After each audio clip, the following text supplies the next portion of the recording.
Recently, exchange rate volatility has increased as economic uncertainty grows. Foreign exchange volatility is likely to remain higher for the time being. As a result, the demand for currency hedging from investors is bound to increase.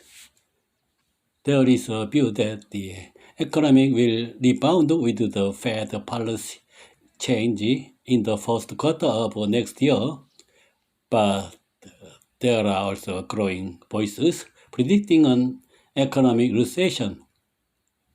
The biggest change in interest rates in the past, in a low interest rate environment, the role of the foreign exchange market was mainly limited to brokerage or financing, but this year, economic uncertainty has increased due to high inflation and rapid interest rate hikes.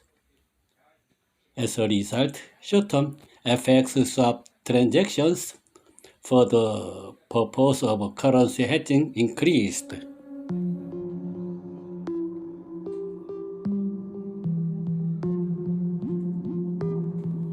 As the $1 exchange rate soared recently, the government requested domestic public institutional investors, such as the National Pension Service, to raise the exchange rate hedging rate as a way to stabilize the foreign exchange market.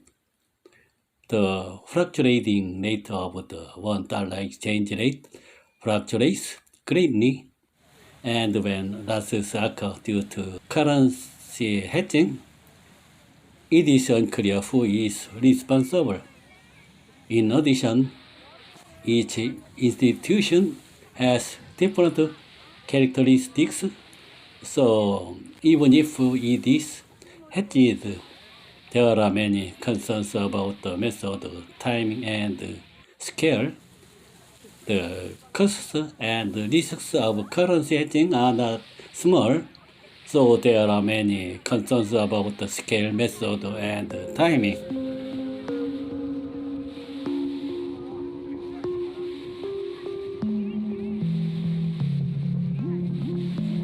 Currency hedging refers to a method of trading in which the exchange rate is fixed in advance to avoid exchange risk that may arise from fluctuations in exchange rates.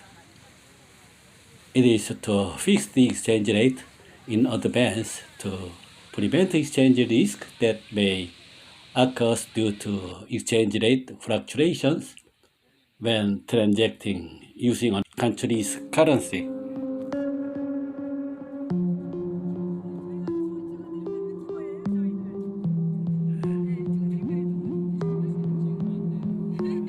Since 2018, the National Pension Service has been implementing an exchange-open strategy for overseas investment assets. Exchange-open is to expose assets to exchange rate volatility without currency hedging. According to the regulations, currency hedging can be exceptionally within the range of 5% of assets.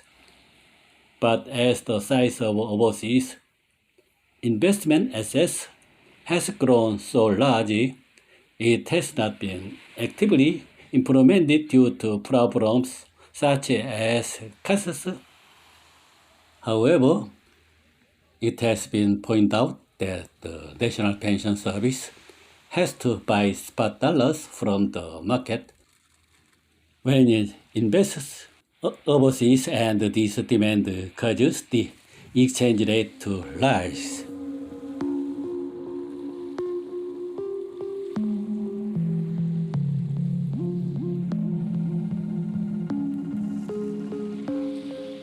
On the other hand, when the $1 exchange rate rises later, after expanding the ratio of currency hedging, valuation losses may occur.